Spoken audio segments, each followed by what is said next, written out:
Maggi बीमार थी, मगर कितनी बीमार कि उस दिन के बाद दोबारा उसके कमरे तक नहीं आ सकी। अच्छी ने उसे बताया था मरियम बीबी की तबीयत ठीक नहीं, उसे इलाज करवाने शहर ले गए हैं। इस सुनसान महल के राज में सबरीना को अच्छी ही आदमजाद लगती थी। यकीनन वो झूठ नहीं बोल रही थी। लेकिन क्या वो लोग जिन्होंने 30 साल मैगी को एज़ाएं दी थी इतने मेहरबान हो गए कि इलाज करवाने से शहर ले गए थे? सबरीना के यहाँ लाकर कैद किए जाने पर मैगी यानी मरियम को सिर्फ एक बात से मना किया गया था, उसे सबरीना से दूर रहना है। मैगी की बगावत का सर कुचले उन्हें अरसा हो गया था, मगर सबरीना के इज़ाइम उसकी आंखों से झलकते थे। वो बहुत पढ़ी लिखी थी, उसे झुकाने में फ़ारूक कामयाब नहीं हो सका था। कुछ दिनों से उसे खदशा पैदा हो गया था कि वह उनके लिए कोई बड़ा मसला पैदा कर सकती है। सबरीना को बहुत शुरू से मालूम था कि उसकी निगरानी की जा रही है। रात को उसके कमरे की खिड़की के नीचे कोई होता है जो मुसलसल कमरे की रोशनी जलने बुझने का हिसाब रखता है। कितनी दफ़ा उसे सिगरेट की बदबू इतनी वाज़ेह महसूस हुई जैसे कोई उसके कमरे के बिल्कुल नीचे खड़ा होकर सिगरेट पीता हो। उसने लाइट बंद करके खिड़की से बाहर झांकने की कोशिश भी की थी। घुप अंधेरे में, जहाँ दिन के वक्त खूब घने माल्टों के दरख्त थे, एक नहीं सिगरेट के 2 शोले उभर कर मादूम हुए थे। जलकर बुझने वाला शोला ये वाज़ेह करने के लिए काफ़ी ही था कि कौन से पहरेदार सिर्फ उसकी ड्यूटी पर थे।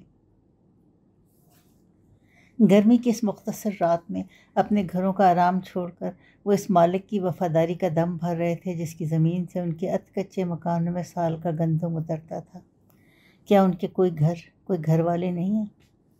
क्या एक औरत पर पहरा बिठाने के लिए इतने सारे मजबूत डेल डोल वाले मर्द दरकार होते हैं?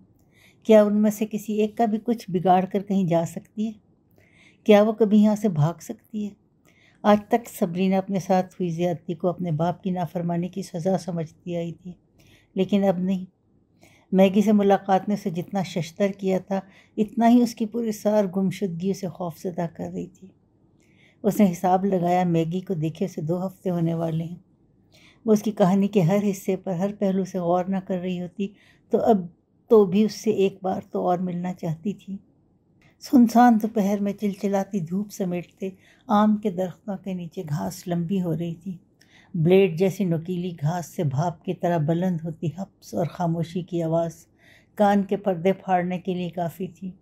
उसकी खुली खिड़की से नज़र आता गहरा नीला आसमान दूर तक बादलों से मायूस था।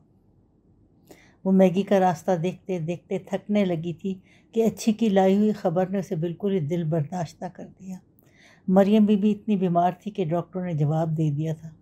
वो किस अस्पताल में दाखिल है, वो किस शहर में मौजूद है। अच्छी के पास ऐसे सवालों के जवाब नहीं थे। उस रात वो सो नहीं सकी। वो मैगी के लिए क्या कर सकती थी? वो अपने लिए क्या कर सकती थी? तो क्या वो मान ले कि वो हार गई है? तो क्या वो अपनी मौत से पहले हो जाने वाली इस मौत को खुदा का हुक्म समझ ले? मौत जो हर सांस लेने वाले वजूद को तब आती है जब दुनिया में उसका काम ख़त्म हो गया हो।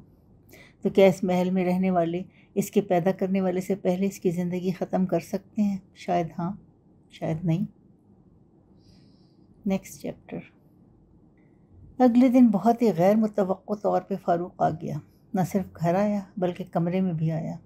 वो लंगड़ा कर चल रहा था। रेस क्लब में घुड़दौड़ जीतने के बाद उसकी सबसे आला नस्ल की अरबी घोड़ी ने उसे अपनी पीठ से पटक दिया था।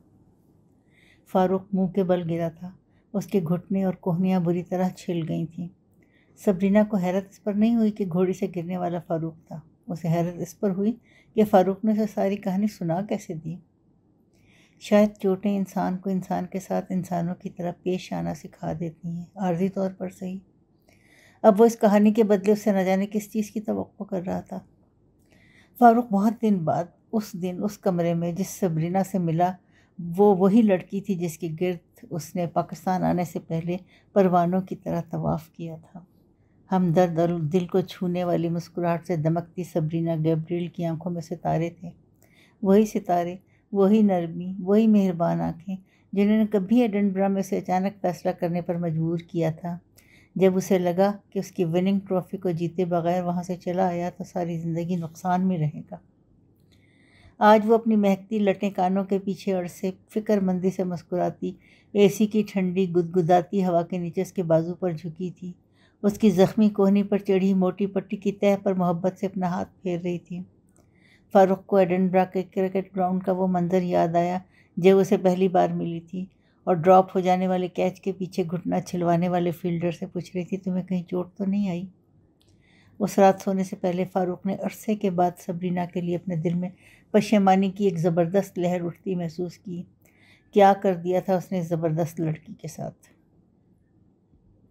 वो उसकी ज़िंदगी में उसकी मर्ज़ी से शामिल हुई थी और इतना सा हक़ तो रखती थी कि उसे इंसान समझकर पेश आ लिया जाता।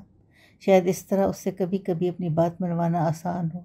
और बात भी कौन सी, यही ना कि उसके बाप के मुल्तान और इस्लामाबाद वाले महल की दावतों में बड़े नामों और बड़ी पार्टी की सियासत करने वाली अहम शख्सियात से अच्छी मेज़बान की तरह पेश आने के ज़रूरी आदाब बचा लाए। उसने अपने सीने पर रखे गहरे ब्राउन बालों वाले रेशमी महकते सर को छूकर एक तमानियत भरे सुख का सांस लिया। उसके बाप ने उसे यकीन दिला दिया था कि वो अथरी घोड़ी जैसी लड़की उसके ख़ानदान के किसी काम नहीं आ सकेगी।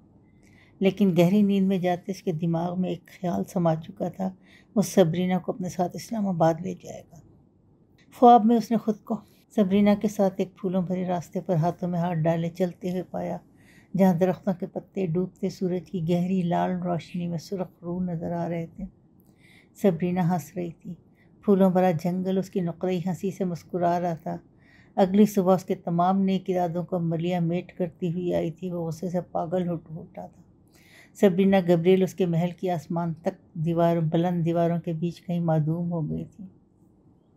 उसके हरकारे शिकारी कुत्तों की तरह इलाके से बाहर जाने वाले रास्ते पर मुल्तान, खानेवान, लाहौर जीटी रोड पर इलाके के छोटे से ट्रेन स्टेशन पर उसकी बीवी की बू सूंघते फिर रहे थे, जो इनके मालिक की गफलत का फ़ायदा उठाकर जैसे सफ़े हस्ती से गायब हो गई थी। ऐसा गज़ब उसके महल की तारीख में पहले कभी नहीं हुआ था। वो इस घटिया औरत को अपने भूखे कुत्तों के आगे डलवा सकता था, उसको तेज़ाब में नहला सकता था, उसके टुकड़े टुकड़े कर सकता था। वो चोट खाया हुआ सांप था जो सुबह की खुशगवार हवा में बदमस्त हो गया था। मैगी के गायब हो जाने के बाद सबरीना ने जब अपना इंतहाई ज़रूरी सामान इकट्ठा करना शुरू किया था, तो वो नहीं जानती थी कि वो जो करने का महूम इरादा कर रही है उसे पूरा करना क्यों कर मुमकिन होगा। कभी कभी इंसान अपने आप को भी हैरान कर देता है ना। किसी ज़बरदस्त क़ुव्वत इरादी के साथ उसने अपने चेहरे पर इस पुरानी सबरीना का मास्क चढ़ाया था। कोई इससे पूछता तो वो कोई जवाब न दे पाती। मगर कहानी ख़त्म नहीं हुई थी। कम अज़ कम उसकी कहानी अभी ख़त्म नहीं हुई थी। Next chapter. उस शाम जब फ़ारूक आया तो वो फ़ैसला कर चुकी थी। उसके सामने दो ही रास्ते हैं, सारी उम्र यहीं मरते रहने का या आज़ादी की एक आखिरी कोशिश के साथ मरने का रास्ता। उसने दूसरा रास्ता पसंद किया था, मगर जिसमें आज़ादी की एक मौहूम उम्मीद भी थी। फ़ारूक गहरी नींद में था। सबरीना अपनी नींद में जाते दिमाग को शदीद क़ुव्वत इरादी से जगाए रखने की कोशिश कर रही थी। उसे डर भी लगा था, वो क्या करने जा रही है। कितने दिनों बाद वो यूँ एक साथ थे, झूठी। मगर क्या हो जो इस ख्वाब की उम्र लंबी हो जाए। मगर उसके अंदर कोई उसे लम्हों के तिल्स्म से बचने और जागते रहने पर इसरार कर रहा था। वो बेआवाज़ उतरी थी। ड्रेसिंग रूम के खुले दरवाजे से एक छोटा बैग उठाया था और कमरे का दरवाज़ा बेआवाज़ धकेलते पीछे मुड़कर देखा था। उसे अपने दिल की धड़कन साफ सुनाई दे रही थी। उसने फ़रार के लिए वक्त का इंतखाब बहुत सोच समझ कर नहीं किया था। फिर भी जब वो किचन के पिछले दरवाजे की चटखनी किसी मुश्किल के बगैर बेआवाज़ खोलने में कामयाब हुई, तो पहरे पर मामूर महल के मुलाजिम फजर की नमाज अदा करने रिहायशी इमारत के पीछे कुछ फासले पर बने अलग थलग इहाते में बनाई गई एक कमरे की छोटी सी मस्जिद का रुख कर चुके थे। मस्जिद ने कभी लाउड स्पीकर का मुंह नहीं देखा था, मगर मौज़िन की अजान उसे तब भी बग़ैर स्पीकर्स के सुनाई देती थी जब वो पूरी रात सो नहीं पाती थी, जब इस कैद से निकलने का मंसूबा बनाने की जुर्रत कभी भूले से भी उसके करीब नहीं फटकी थी। हाँ, अपना बच्चा खोने के बाद की रात उसने मस्जिद से उठती अजान की ज़ईफ़ आवाज़ पर गिड़गिड़ा कर अपने लिए आज़ादी की दुआ ज़रूर मांगी थी। वो बड़ी सी स्याह चादर में सर से पाँव तक छुपी दरख्तों और पौधों की आड़ में छुपती छुपाती गार्ड्स के कमरे तक पहुंच गई थी। और ये देखकर उसका दिल बिल्लियों उछलने लगा था कि आसमान तक बुलंद गेट में पैदल आने जाने वालों के लिए बना लोहे का छोटा दरवाज़ा कदरे खुला हुआ था। बंदूक बरदार गार्ड्स की कोठरी की खिड़की से रोशनी बाहर आ रही थी, मगर अंदर कोई नहीं था। वो पौधों की आड़ लेती कदरे झुकी झुकी आगे बढ़ी। उसने पीछे मुड़कर एक दफ़ा गार्ड्स के कमरे के दरवाजे को फिर देखा। वह खुला हुआ था, मगर कमरे के अंदर किसी के मौजूद ना होने का यकीन होने पर उसने बिजली की तेज़ी से गेट की झुर्री कशादा करके पाँव बाहर निकाला। इतनी ही तेज़ी से उसका दिल उछला था जब उसने अपने पीछे एक मुहाफिज कुत्ते को ज़ोर से भौंकते सुना। उसे लगा उसने कुछ भागते कदमों की आवाज़ सुनी, कोई बाहर की तरफ आ रहा है। वो भागना नहीं चाहती थी, मगर उसके पास सर पर पाँव रख के भागने के सिवा कोई चारा नहीं था। वो सामने के रुख भागने के बजाय उस रुख दौड़ने लगी जहाँ घने दरख्तों की बारिश अभी मुकम्मल अंधेरा था। बगैर सिमत का तयन किए वह अंधाधुंध भाग रही थी। कितनी दूर जाकर उसे एहसास हुआ उसके पीछे किसी ताक़ुब का निशान नहीं है। रात का सीना चीर कर सुबह को उजाला हल्के हल्के फैल रहा था। रोशनी फैलते देखकर उसे शदीद घबराहट में आ गया। वो कदरे आराम से चलना चाहती थी, मगर जल्द अज जल्द किसी ऐसी जगह पहुंचने का ख्याल जो उसे फ़ारूक के कारिंदों से बचा ले उसे अपनी रफ्तार आहिस्ता नहीं करने दे रहा था। वो सिर्फ अंदाजे के बल पर इस सिमत में चल रही थी जहाँ उसके ख्याल में बड़ी सड़क नहीं हो सकती थी। उसके पाँव में खूब घिसे हुए पुराने खुस्से थे जो उसने सफाई करती अच्छी की नज़र बचाकर गायब किए थे। एक जॉगर्स का जोड़ा उसके मुख्तसर से बैग में था तो सही, मगर उसे पहनकर शायद कोई इसे एक पर्दादार ज़रूरतमंद मकामी औरत ना समझता। वो खेतों की पगडंडी से गुजरती, नमाज पढ़कर आती, पानी की बारी खोलते, किसी नामालूम मंजिल का रुख करते, किसानों की नज़र से बचती बचाती तेज़ कदमों से चलती रही। उसकी सांस धोंकने की तरह चल रही थी। पसीना सर से पाँव तक बह रहा था। सितंबर का महीना ख़त्म हो रहा था। खेतों में तलू होती सुबह की नरम हवा खुशगवार थी। एक दरख्त की ओट में रुककर उसने सांस हमवार करने की कोशिश में देखा। वो एक तंग सी मिट्टी की सड़क के करीब थी। दूर कहीं से सुनाई देने वाली मकामी मौसीकी की आवाज़ करीब आती महसूस हो रही थी। उसका पहला रद्द-ए-अमल छुपे रहने का था, मगर जहाँ वो जानती थी वो सारा दिन भी चलती रहे तो किसी ऐसी आबादी तक नहीं पहुँच सकती जहाँ फ़ारूक के कुत्ते उसकी बू ना सूंघ सकें। तेज़ आवाज़ में टेप रिकॉर्डर से बजाई जाने वाली वो कोई मकामी मौसीकी थी जो एक बड़ी सी लदी फंदी ट्रैक्टर ट्रॉली से बुलंद हो रही थी। ट्रॉली करीब आ रही थी। उसने हसरत से उस शाहाना सवारी को देखा जिसके शानदार जुस्से को 4 नहीं 8 पहिए लगे थे। घरेलू इस्तेमाल का सामान, चंद रंगीन नई और पुरानी चारपाइयाँ, जंग आलू ट्रंक, कुछ बर्तन, कुछ बिस्तर बंद, चंद औरतें, बहुत से बच्चे। इन्हें सामने से गुजरते देखकर उसे अपने शदीद ख़तरे में घिरे होने का एहसास हुआ। इस धूल उड़ाती तवील अनजान सड़क पर वो किस कदर गैर महफूज थी। शायद उसकी अक्ल कभी इसका ठीक ठीक अंदाज़ा न लगा सकती। अगर आज इस सड़क पर फ़ारूक के कारिंदे उसकी लाश गिरा दें तो ऐसी ट्रॉलियों के नीचे रौंदने में उन्हें एक लम्हे का तामुल नहीं होगा। वैसे ट्रैक्टर के पहियों में लपेट कर शहर भर में घसीटते फिरेंगे, वैसे ही जैसे फ़ारूक ने उसकी आंखों के सामने किसी और के साथ किया था। उसे पता नहीं लगा, मगर बेख्तियार ही वह दरख्त की ओट से निकलकर सड़क के किनारे आ गई। ट्रॉली के लंदे फंदे छन छन करते एक्सटीरियर के पीछे से नज़र आते। कुछ शरारत पर आमादा नंगे बच्चों को देखकर उसने हाथ उठाया था, रुकने का इशारा किया था। उसे एहसास हुआ कि ट्रैक्टर ट्रॉली कुछ फासले पर आगे जाकर रुक गई थी। ट्रैक्टर से बुलंद होने वाला मकामी म्यूज़िक बदस्तूर जारी था। ट्रॉली के बीचों बीच खड़े बच्चे शोर मचाकर और हाथों के इशारे से उसे ट्रॉली पर सवार होने की पेशकश कर रहे थे। हुलिये से मजदूर लगने वाला एक मर्द ट्रैक्टर से नीचे उतरा, ग़ालिबन बच्चों का बाप था। उसने किसी तजस्सुस के बगैर सड़क किनारे लिफ्ट मांगने वाली पर्दादार जनानी को, जिसने अपना सारा चेहरा चादर के नकाब में छुपा रखा था, अपनी शराइत बताना मुनासिब समझी। वो अच्छी के जैसे मकामी ज़बान ही बोल रहे थे, फिर भी वो सिर्फ इतना ही अंदाज़ा लगा सकी कि उसे ज़्यादा दूर तक नहीं छोड़ सकते, उन्हें किसी करीबी गांव पहुंचना है। वो ट्रैक्टर के पिछले पहिए पर पाँव रखकर ट्रॉली के अंदर कूदी थी तो उसमें इतनी ही जगह थी कि एक मुख्तसर सा वजूद सिकुड़ सिमट कर बैठ सके। ट्रैक्टर उसके बैठने से पहले हरकत में आ चुका था। उसने चादर का पल्लू मज़ीद चेहरे पर खींचते हुए भी एक नज़र उठाकर अपने पीछे रह जाने वाली धूल उड़ाती सड़क को दूर तक देखा था। वहाँ कोई नहीं था, फ़ारूक न उसके कारिंदे। सुबह का सूरज पीली टुकड़ियों जैसी धूप तरतीब से बने खेतों के सब्ज़े पर बिखेर रहा था। उसने ट्रॉली में बैठी 2 मकामी औरतों से आंख मिलाने की कोशिश नहीं की। ट्रैक्टर के हुड से अब किसी इलाकाई गुलकार का शौक सा नगमा बुलंद हो रहा था। वो ट्रॉली के पीछे जोश दिलाती धुन पर हरकत करते, नाचते, अधनंगे बच्चों से आंखें मिलाते भी हिचकिचा रही थी। उसकी आंखों का रंग उनकी आंखों जैसा नहीं था, वो उनमें से नहीं है। ये राज खोलने में कोई अक्लमंदी नहीं थी। वो सर निवाड़े कितनी देर ट्रैक्टर की टेक से लगी धूप मिट्टी से अटी सड़क के हचकोले खाती रही थी मालूम नहीं, मगर ट्रैक्टर रुक गया था। ट्रॉली की बैरूनी दीवार पर किसी चीज़ की ज़रब लगाकर अजनबी जनाना सवारी को उतरने के लिए कहा जा रहा था। उन्हें उसे इसकी मंजिल तक पहुंचाने का वादा तो किया भी नहीं था। उसने मुट्ठी में दबा एक नोट ट्रॉली के फर्श पर बेतकल्लुफ़ी से बिखरी बच्चों की कम उम्र माँ की तरफ खिसकाया और उतर गई।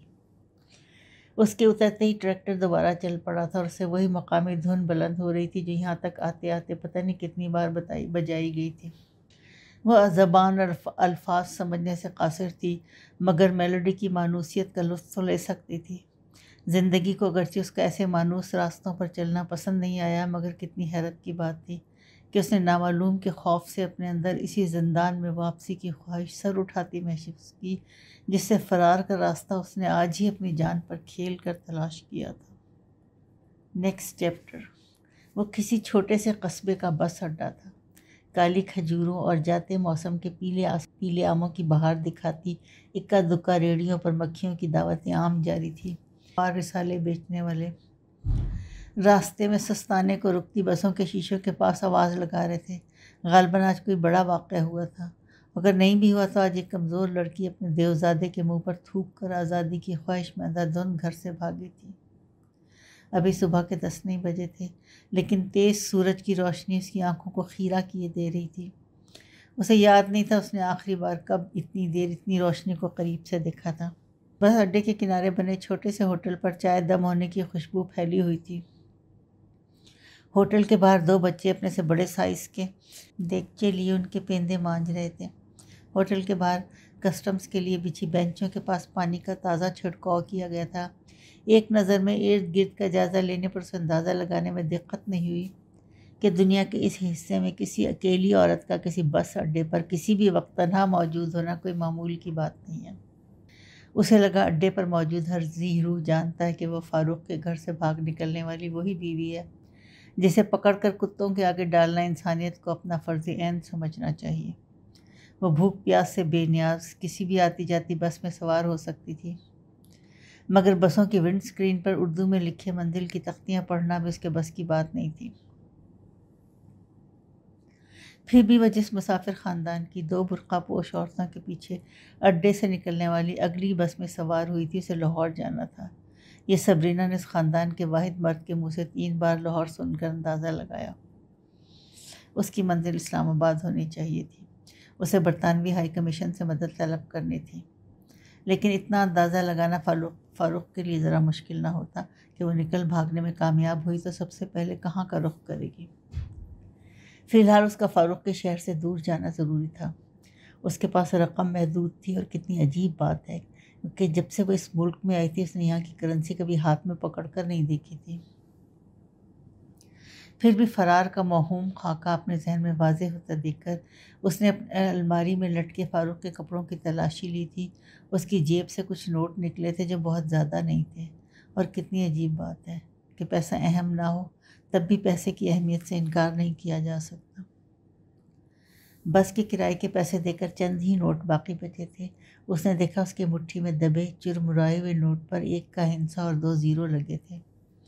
दरमियान में शफीक सूरत संजीदा आँखों वाले बुज़ुर्ग कायद-ए-आज़म की तस्वीर थी, जिनके बारे में फ़ारूक ने उसे शुरू दिनों में एक बार बताया था। वो बस पाकिस्तान बनाने के सज़ावार थे। मुल्क तो जैसे बैरून मुल्क से तालीम याफ्ता एलीट और दौलतमंद ख़ानदानों ने बाद में बनाया।